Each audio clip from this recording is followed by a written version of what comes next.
Hello, good evening students.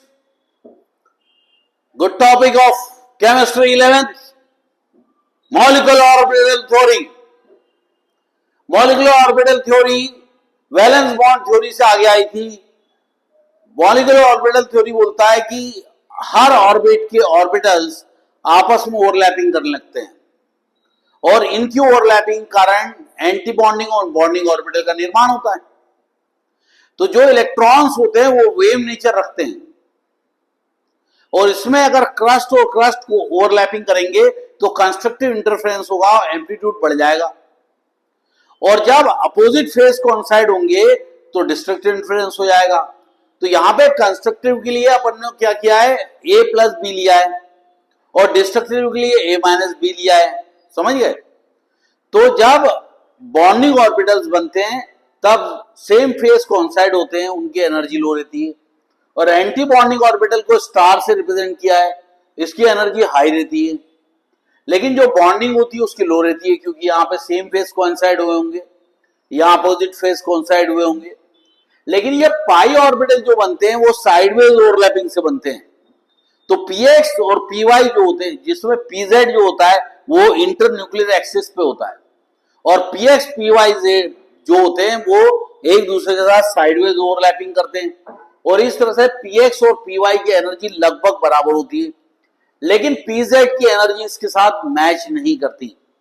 तो जो oxygen का केस था उसमें क्या होता है कि इसका साइज थोड़ा बड़ा होता है. 3.44 is the size of the oxygen picometer and 3.04 is the picometer of the nitrogen. तो जो साइज छोटा होता है नाइट्रोजन का, उसके कारण क्या होता है, ये एक्सपेरिमेंटली पाया गया जब lithium, beryllium 2, C2, B2, N2 इनका जो ऑर्बिटल स्ट्रक्चर बना वो ऐसा बना. लेकिन जब ऑक्सीजन का देखते हैं हम लोग तो ये एक नीचे रहता है और दो ऊपर रहते हैं. इसका मतलब 2pz की एनर्जी कम रहती है और px और py की एनर्जी थोड़ा ज्यादा रहती है in case of oxygen, fluorine. समझिए. लेकिन इसके अंदर ऐसा नहीं होता. इसके अंदर क्या होता है कि जो साइज छोटा होने के कारण जो एनर्जी लेवल होता है, एनर्जी लेवल होता है 2s और 2p के बीच में. यानी p ऑर्बिटल और s ऑर्बिटल के एनर्जी डिफरेंस ज्यादा नहीं होता, साइज बहुत छोटा होता है. इस कारण से जो 2s और 2pz जो इंटरेक्शन होता है उसकी जगह एक नया इंटरेक्शन पैदा हो जाता है, इंटरमिक्सिंग इंटरेक्शन सिग्निफिकेंट हो जाता है. किसके बीच में, 2s और 2pz के बीच में, दूसरे ऑर्बिट के, दूसरे एटम के. और ये 2s और 2pz ये दोनों दूसरे अलग अलग एटम. मतलब कहने का ये है कि इसका 2ps और इसका 2pz, इसका 2pz और इसका 2px आपस में इंटरेक्शन करते हैं. इनका इंटरमिक्सिंग इंटरेक्शन सिग्निफिकेंट हो जाता है. पर ऑक्सीजन के केस में ऐसा नहीं होता, इंटरमिक्सिंग इंटरेक्शन सिग्निफिकेंट नहीं होता, इनसिग्निफिकेंट हो जाता है. इस कारण से 2pz की एनर्जी थोड़ी सी बढ़ जाती है as compare to the pi pz, pi py.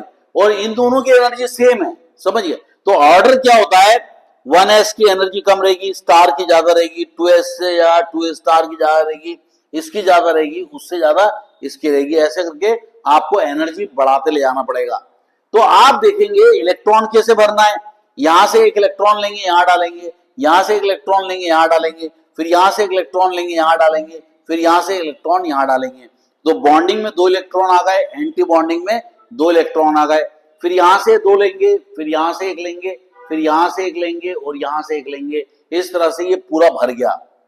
यानी कि फर्स्ट ऑर्बिट और सेकंड ऑर्बिट दोनों की ओवरलैपिंग कर गए क्योंकि दोनों की ऑर्बिट की एनर्जी सेम रहेगी. अब यहां पर ये 2px है, 2py है और 2pz है. 2px, 2py, 2pz है. अब एक यहां आ जाएगा, इसका एक यहां आ जाएगा. इस पहले क्या करेंगे, इसका एक यहां आता है, इसका एक यहां आता है. समझिए. फिर इसका एक यहां आता है, इसका एक यहां आता है. इस तरह से बैलेंस होता है. उसके बाद यहां से दोनों इलेक्ट्रॉन आ गए. अब यहां तो कोई इलेक्ट्रॉन आए नहीं तो आपको मिले पेयर्ड इलेक्ट्रॉन. तो मॉलिक्यूलर ऑर्बिटल थ्योरी क्या करती है, कलर को रिप्रेजेंट करती और मैग्नेटिक प्रॉपर्टी को।